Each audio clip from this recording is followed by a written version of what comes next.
상쾌한 아침 원주에서 출발합니다.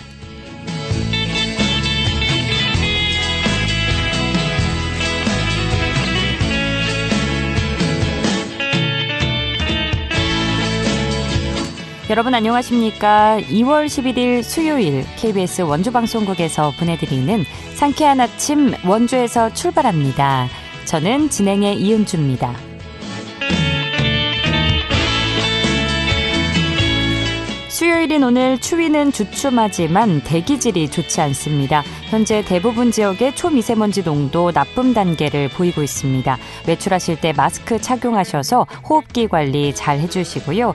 볼에 와닿는 공기는 한결 온화해졌죠. 아침 최저기온 영하 2도 안팎으로 출발해 한낮에 5도 예상됩니다.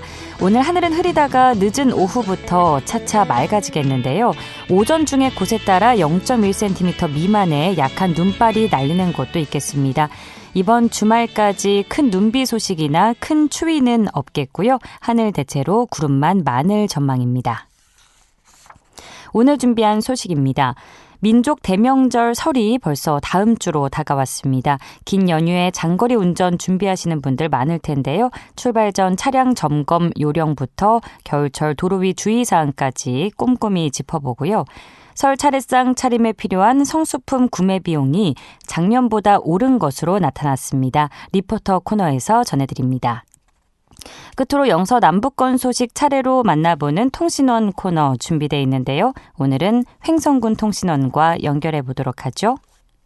2월 11일 수요일 상쾌한 아침 원주에서 출발합니다.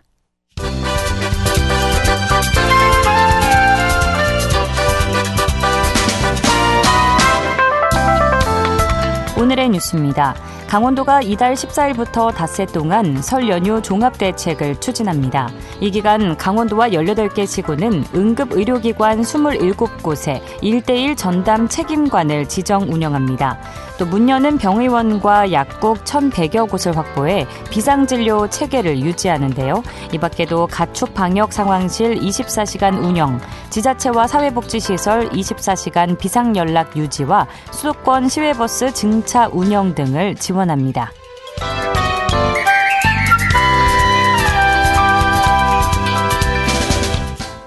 재단법인 영월문화관광재단이 문화체육관광부의 공연예술지역 유통지원사업 대상에 선정돼 국비 1억 4천만 원을 확보했습니다. 이 사업비는 영월문화예술회관에서 열리는 연극과 뮤지컬 등 다양한 공연에 투입됩니다. 이 사업은 수도권 중심의 공연 문화를 지역으로 확산하기 위한 것입니다.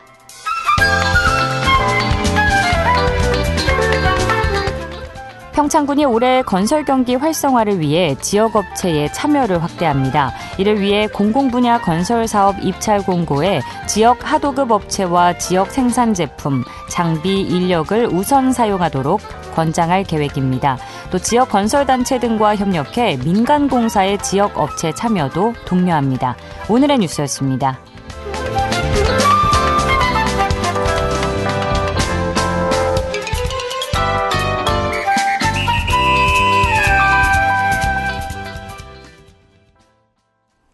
상쾌한 아침 원주에서 출발합니다. 함께하고 계십니다.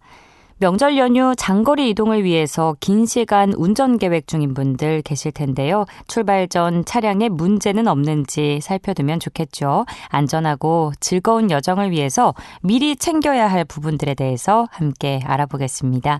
미래차타기 자동차 시민연합의 임기상 대표와 전화 연결돼 있는데요. 대표님 안녕하십니까? 네, 안녕하세요. 네, 반갑습니다. 자, 반갑습니다. 예, 명절에 장거리 운행 앞두고 계신 분들 많으실 것 같아서 오늘 대표님의 이야기가 큰 도움이 될 것 같은데요. 출발 이동 전에 꼭 점검해야 할 사항부터 짚어주실까요? 우리 이번 명절 오기 전에 한파 오지 않았습니까? 네. 그런데 요 한파 때 자동차 고장으로 인한 통계 수치를 보면 아주 극명하게 쉽게 드러나요. 뭐냐면 우리가 자동차를 운행하게 되면은 의무보험인 자동차 보험 가입하면서 특약 조항으로 긴급 출동 서비스를 추가합니다. 네. 근데 명절 전 한파에 가장 많이 긴급 출동, 즉 고장으로 인한 긴급 출동 서비스를 받은 품목이 뭐냐? 이 배터리예요. 배터리 방전인가요? 그렇죠. 이 네. 배터리라고 하는 것은 어떻게 보면 자동차의 전기은행에 자동차에 있는 전기를 모두 공급해주는 발전소인데 예. 상당히 중요한 부품이고 고마운 부품인데 얘가 좀 신체적인 허약점이 하나 있어요. 뭐냐? 어떤? 추위에 영하 한 5도, 10도 되잖아요. 네. 성능이 10에서 20%뚝 떨어져요. 추위에 취약하군요. 그렇죠. 예. 그러니까 평소에 멀쩡하던 이 부품이 영하 10도, 5도 이렇게 되면 성능이 뚝 떨어지니까 아이고 해서 시동을 안 걸어줘요. 시동 자체가 안 걸리는 상황이 발생하는군요. 네. 그래서 이렇게 명절 전 한파에 고장이 가장 많이 나는 부품이 이 배터리가 60, 70%예요. 네. 그런데 운 좋게 시동이 걸렸는데 명절 때 장거리 주행하다 보면 이렇게 추위에 약한 부품인 배터리가 이 화학적 반응에 의해서 시동이 안 걸릴 확률이 상대적으로 통계 수치와 견주어 볼 때 높은 것 아니겠습니까? 예. 그러니까 배터리 점검을 해야 돼요. 배터리 점검이 필수가 되겠고요. 그런데 그럼 누가 해야 되냐? 쉽게 해서 5년 지난 배터리, 그리고 겨울철 말고 여름철에 시동이 안 걸려서 긴급 출동 서비스를 받았던 배터리는 골병든 배터리예요. 여름에 이미 경험이 있으면 반드시 점검을. 네. 언제 어느 때 시동이 안 걸리고 고장이 날 줄은 모르는데 만약 휴게소에서요 시동이 안 걸려요. 네. 그러면 긴급 출동 서비스가 가입돼 있어도 진입을 못하는 것 아니겠습니까? 예. 그러기 위해서는 출발 전에 배터리 점검한다. 그리고 두 번째 고장이 타이어 펑크예요. 네. 타이어 고장인데 왜 그러냐? 이 타이어라고 하는 것 우리가 옛날에 축구공, 농구공 한번 생각해 보자고요. 네. 사용 안 하고 그냥 신발장 위에 두면 운동 좀 할까 해서 물러보면 물렁물렁해진 경우 있어요. 예. 이게 추위의 자연 감소분이라고 해서 타이어가 정상이 돼도 추위의 자연 감소분이 생겨요. 그러니까 이런 추위에 장거리 주행하기에 앞서 정상이더라도 추위로 인한 타이어 공기압의 자연 감소분이 있기 때문에 반드시 점검을 한다라는 것이고, 세 번째는 장거리 고향도 가고 여행도 가려면 낮 주행도 있겠지만 야간 주행도 있고 또 미세먼지 끼고 이렇게 서리 안개 끼고 할 수도 있는 것 아니겠습니까? 그러니까 등화장치. 등화장치. 전조등, 제동등, 방향드시등 이런 등화장치를 켜야 되는데 전조등은 운전석에 앉아서 전조등 켰는데 잘 보기가 그렇지 않습니까? 그러니까 누군가 오케이 한쪽 안 들어와 뒤에 제동등도 오케이 이렇게 확인하는 이렇게 동반자들이 한번 봐주는 것이 더 효율적이고 그게 안 된다면 이게 셀프 주유소 같은 데는 거울이 있는 데 가서 이렇게 하면 타이어 공기압도 맞출 수 있고 전조등도 체크할 수 있으니까 저는 이렇게 지금까지 얘기한 걸 놓고 볼 때요. 사전 점검은 예방주사예요. 고장난 뒤에 고치는 건 수술이에요. 수술을 받겠냐 예방주사를 받겠냐. 답은 우리 애청자 여러분이 정하시기 바라겠습니다. 예방주사겠네요. 정해진 답을 잘 알려주셨는데요. 자, 그러면은 정리를 잘 해주셨습니다. 배터리와 타이어, 등화장치 반드시 사전 점검해야 된다고 알려주셨는데 하나하나 조금 더 구체적으로 들여다보면 배터리를 그러면 겨울철 장거리 운행을 앞두고 따로 관리하는 비법이 있을까요? 점검 받는 것 이외에도? 이제 쉽게 얘기해서 장거리 주행 가서 만약 날씨가 추우면 배터리는 제가 이 성격을 얘기했잖아요. 그 성격이라는 것은 화학적 성질을 얘기했는데 추위에 성능이 떨어진다고 했잖아요. 그럼 밤새 주차를 할 때 야외 추운데 주차하느냐, 주차장의 입구에 주차하느냐, 주차장 안쪽에 아랫목 같은 데 주차하느냐에 따라서 기온 차이가 있는 것 아니겠습니까? 그러면 온도 차에 대한 성능 차이가 발생되는 건 아니에요? 그렇죠. 그러니까 반드시 가급적이면 추운 곳에 체감 온도가 느껴지는 야외에 주차하지 말고 옥내 주차장에 주차를 한다. 그런데 나는 옥내가 없어. 그럼 어떡할 거예요? 최대한 배터리를 여기 이불, 그러니까 헌 옷가지로 좀 이렇게 덮어두는 거죠. 그럼 보온이 되잖아요. 네.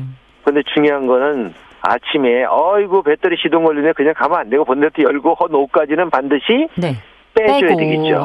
그 안에 온도가 뜨겁잖아요. 그렇겠네요. 덮어뒀던 이불을 빼주고. 알겠습니다. 자, 그럼 타이어 같은 경우는 장거리 운행할 때 또 어떤 부분, 뭐 마모 상태라든가 공기압 등을 확인하면 될까요? 그렇죠. 일단은 마모 상태가 좀 있는데 이거 명절 밑이라 가격도 이거 1, 2만 원도 아니고 몇십만 원인데 좀 이따 교체해야 되겠다 하면은 요게 마모가 많이 안 된 건 앞으로 보내세요. 앞뒤 타이어 교체를 한다가 첫 번째고, 두 번째는 적정 공기압이라고 하는 게 있습니다. 자동차마다 그 타이어에 가장 컨디션 좋은 공기압이 있어요. 그래서 그 적정 공기압을 맞춰주는데 승용차들은 보통 32에서 34 정도가 되고, 이렇게 RV, SUV 자동차는 차에 따라 틀리겠지만 38에서 40 PC 정도 된다. 그리고 세 번째는 세 개는 좋은데 한 개가 공기압이 항시 부족하네. 요거는 펑크난 거예요. 근데 펑크 나는데 왜 바람이 이렇게 조금씩 되냐? 요즘에는 한 달도 가요. 미세한 펑크는. 그러니까 정비업소에 가서 이 타이어 한 개만 공기압이 이렇게 자꾸 많이 줍니다. 그러면 무슨 말인지 알아요. 펑크 수리한다라는 것이죠. 알겠습니다. 그리고 대표님, 사실 명절 귀성 귀경길에서 졸음운전도 큰 위험 요소인데요. 졸음운전을 예방하기 위해서 운전자들이 꼭 기억해야 할 점이 있다면 또 안내해 주시죠. 졸음운전이라고 하는 것은 뭐 시골에서 발생되는 졸음운전이 있지만 겨울철에는 히터를 뜨끈뜨끈하게 틀어놓잖아요. 우리 등 따시면 어떻게 됩니까? 졸립니다. 눕고 싶고 누우면 자고 싶은 거 아니겠어요? 맞아요.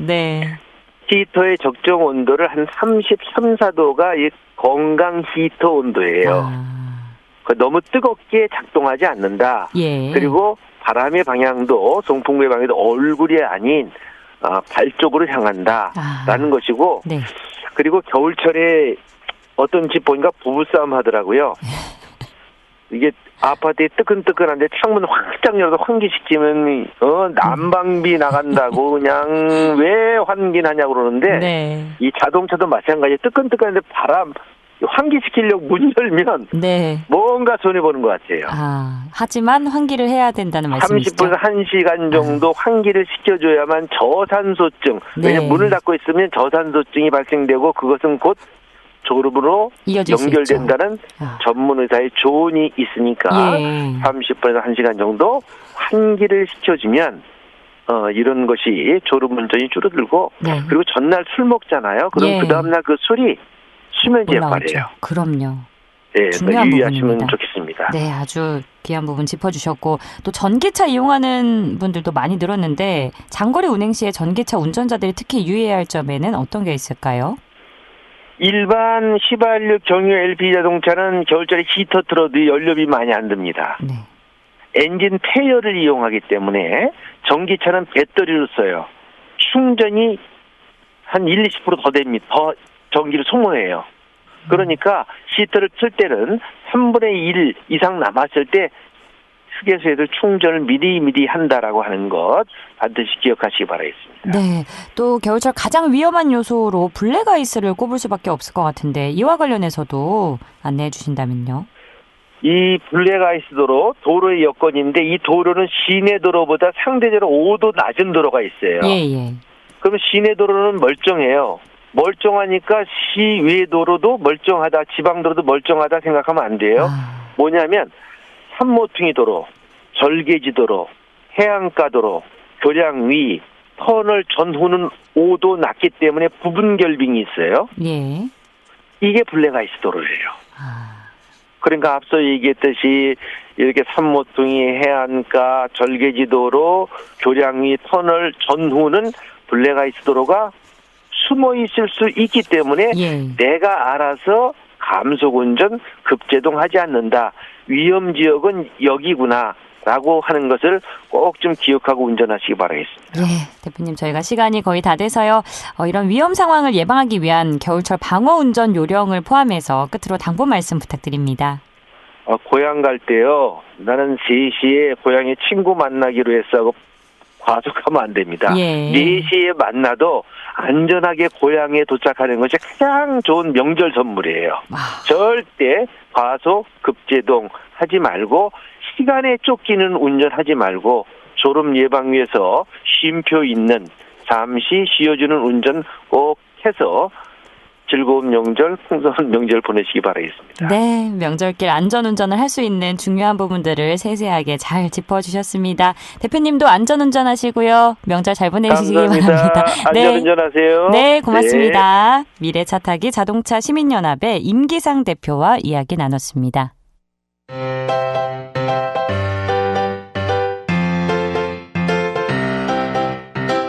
KBS 원주방송국이 유튜브 다시 듣기 서비스를 실시합니다. 매일 아침 강원 영서남부권의 뉴스와 정보를 전해드리는 상쾌한 아침 원주에서 출발합니다는 KBS 원주라디오 유튜브 채널을 통해 다시 들을 수 있습니다.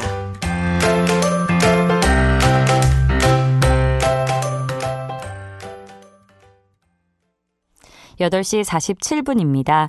곧 설 연휴가 시작되는데요. 올해 설 명절 준비를 위해서 설 성수품 가격은 어떤지, 장보기 부담을 줄일 방법은 무엇일지 관련 내용 리포터 현장에서 알아보겠습니다. 추인혜 리포터와 함께합니다. 어서 오세요. 네, 안녕하세요. 네, 명절을 앞두고 아무래도 장바구니 물가 걱정이 될 수밖에 없는데 올해 원주의 상황은 좀 어떤 편인가요? 네, 다가오는 주말 설 연휴를 앞두고 이제 명절 장보기에 나서는 시민분들 많이 계실 텐데요. 전통시장과 마트도 장보기로 조금씩 분주해지고 있다고 합니다. 이 물가 상승이 이어지면서 체감 물가가 올랐다고 직접 느끼는 분들도 많으실 텐데 올해 설 성수품 물가조사 결과를 보면 조금 다른 흐름도 보입니다. 원주 소비자 시민 모임의 지난주 조사 결과 올해 설 성수품의 평균 가격은 30만 4천 원인데요. 지난해보다 1,800원 정도 0.5% 소폭 오른 수준이었습니다. 물가 상승에 대한 우려가 컸던 데 비해서 상승폭은 비교적 크지 않았는데요. 올해 정부의 다양한 할인 지원 정책 덕분에 설 차례시장 준비 비용이 작년에 비해서 소폭 상승하는 데 그쳤다는 분석입니다. 원주 기준으로는 전통시장에서 장보기를 할 경우 평균 29만 6천 원, 대형마트에서는 30만 6천 원 정도가 될 걸로 조사가 됐고요. 전통시장에서 준비를 할 경우 마트보다 약 3.1% 저렴하게 준비를 할 수 있습니다. 시민들은 올해 장보기 물가를 어떻게 느끼고 있는지 또 설 장보기 어떻게 할 예정인지 이야기 들어봤습니다.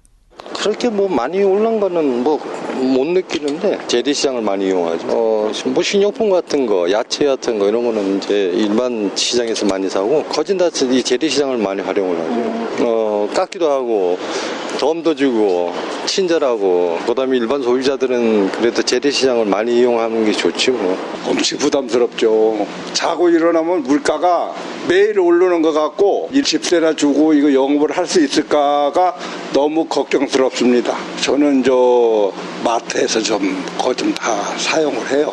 왜냐하면은 그러니까 시간이 없으니까 그냥 마트에 주문을 하고 배달을 해주시니까 그렇게 해서 야채나 모든 공산품을 마트에서 주문을 해서 씁니다. 근데 시장이 여기도 원주에도 젊은 분들이 안 와요. 가게 운영으로 바쁘다 보니까 배달이 되는 마트를 이용한다는 분들도 계시고요. 시장에서 덤이나 흥정 같은 매력으로 재래시장 이용하는 분도 계셨는데 전통시장과 마트 장보기, 각 장보기 꿀팁을 좀 알려주신다고요? 네, 우선 전통시장의 경우에는 품목 선택의 폭이 넓고 또 여러 점포를 비교하면서 구매할 수 있다는 장점이 있는데요. 특히 원주의 경우에는 전국에서 유일하게 3종류 이상의 재래시장이 모여 있어서 선택폭이 특히 넓고 또 장보기에 온누리 상품권을 쓴다면 10% 할인된 수준으로 알뜰한 장보기가 가능합니다. 네.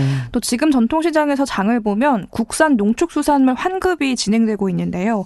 국산 농축산물과 수산물을 사면 각 2만 원, 최대 4만 원을 환급해주는 행사가 이번 14일까지 전국 전통시장 200곳에서 진행이 됩니다. 행사 기간 동안에는 조기 종료가 될 수 있어서 오전에 장보기 이용이 권장되고 있고요.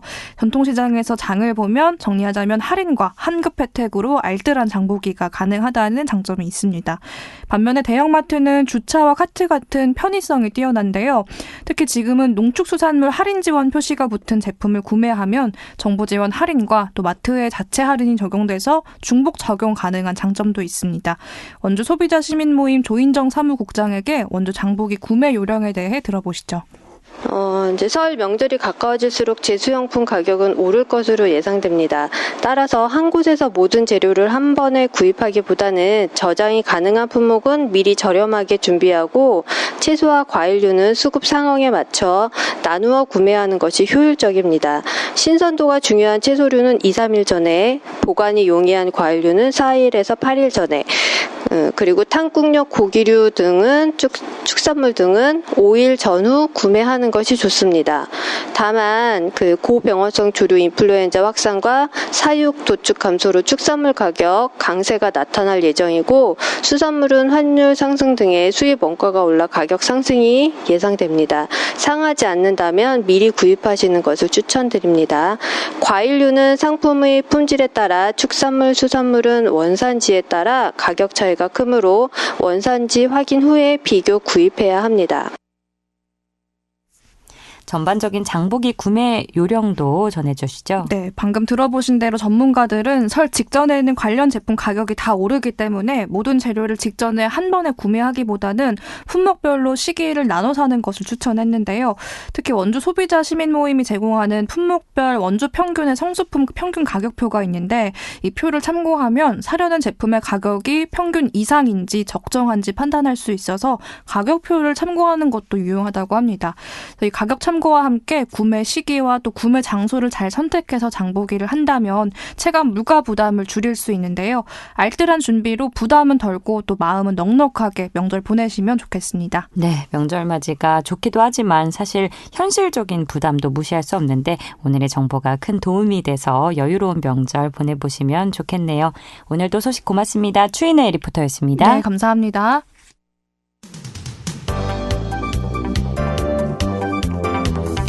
생생한 현장, 유익한 생활 정보를 전해드리겠습니다. KBS 원주라디오 상쾌한 아침 원주에서 출발합니다를 함께하고 있습니다. 각 지역 소식 들어보는 통신원 코너입니다. 오늘은 횡성군 소식 들어보는 날인데요. 김지은 횡성통신원 전화 연결돼 있습니다. 안녕하십니까? 네, 안녕하세요. 네, 횡성군이 2026년 단체 관광객 유치 인센티브 지원 사업을 확대 시행한다는 소식 먼저 전해주신다고요? 네, 횡성군과 횡성문화관광재단은 지역 관광 산업에 활력을 불어넣고 국내 관광객 유치를 촉진하기 위해 2026년 단체 관광객 유치 인센티브 지원 사업을 시행한다고 밝혔습니다. 특히 이번 사업은 지난해보다 지원 조건을 완화하고 혜택을 강화한 것이 핵심이고요. 지난 군 지정 유료 관광지 이용에 한정됐던 기준을 확장해 민간 유료 관광지 방문 실적도 인정하며 관광객 모집 인원에 따라 인센티브 지원 단가를 상향 조정했다고 합니다. 지원 대상은 관광진흥법에 따라 등록된 여행업체, 전세버스 운송 사업자, 학교 등이며 횡성군 내 숙박시설과 음식점 이용, 유료 관광지 방문 등 지정된 조건을 충족한 경우 심사 후 인센티브를 지급받을 수 있는데요. 인센티브를 지원받기 위해서는 관광 개시 7일 전까지 사업 사전 계획서를 제출하고 관광 종료일로부터 30일 이내 지급 신청서를 제출해야 합니다. 사업 관련 세부 내용과 신청 방법은 횡성군청 또는 횡성문화관광재단 홈페이지에서 확인할 수 있습니다. 네, 이번 사업을 통해서 올해는 더 많은 관광객이 횡성을 찾아와서 지역 경제에 활력을 불어넣을 수 있으면 좋겠고요. 자, 횡성 관광택시, 낭만택시의 2026년도 사업이 본격 추진된다고요? 네, 그렇습니다. 횡성군과 횡성문화관광재단이 대중교통 이용 관광객을 위한 맞춤형 서비스인 횡성관광택시, 낭만택시의 2026년도 사업을 본격 추진하는데요. 강원 방문의 해를 맞아 올해 상반기와 하반기 두 차례를 거쳐 할인 행사를 진행하고 횡성 대표 관광지와 연계한 테마형 코스를 개발하며 운행기사들이 전문적인 스토리텔링 가이드로서 지역 정보를 상세히 전달할 수 있도록 지원할 계획입니다. 이달 중에는 낭만택시 운행자 간담회를 개최해 사업 운영 방향과 서비스 개선 사항을 공유하고 현장의 목소리를 사업 계획에 적극 반영할 예정으로 내실 있는 운영과 다양한 할인 행사를 통해 지역 관광 홍보를 한층 강화한다는 방침입니다. 네, 낭만택시의 역할과 이용 방법에 대해서도 알려주시죠. 네, 낭만택시는 대중교통으로 행성을 찾는 여행객에게 제공되는 맞춤형 이동 안내 서비스인데요. 운전자가 직접 주요 코스를 운행하며 지역의 숨은 이야기를 전달해 움직이는 관광 홍보 대사로서 역할을 톡톡히 하고 있습니다. 실제로 지난해 낭만택시 이용 횟수는 전년 대비 290% 급증한 기록을 했으며 11월 말 기준 예산이 조기 소진되어 운행이 종료될 만큼 관광객들의 큰 호응을 얻었으며 이에 따라 운행 차량을 기존 5대에서 7대로 확충해 안정적인 운영 기반을 확보했다고 합니다. 또한 이용객을 대상으로 진행한 만족도 조사와 전반적인 서비스 품질에서 긍정적인 평가를 받은 것으로 나타났습니다. 낭만택시 이용 방법과 상세한 할인 일정은 향후 흥성문화관광재단 누리집을 통해 공지될 예정입니다. 네, 끝으로 횡성 전통시장 설맞이 고객산 행사 소식 간략히 전해주실까요? 네, 횡성 전통시장에서 설맞이 장보기 행사가 어제부터 오는 14일까지 온누리 상품권 환급 등 풍성한 혜택으로 진행된다고 하니 이번 설맞이 장보기는 횡성 전통시장으로 가보시면 좋겠습니다. 네, 오늘도 알찬 지역별 소식 고맙습니다. 네, 감사합니다. 김지은 횡성군 SNS 서포터와 함께 횡성 소식 들어봤습니다. 2월 11일 수요일에 전해드린 상쾌한 아침 원주에서 출발합니다. 오늘 순서는 여기까지입니다. 저는 내일 아침 8시 30분에 다시 찾아뵙죠. 지금까지 기술 조원재, 구성 황진영, 진행의 이은주였습니다. 여러분 좋은 하루 보내세요.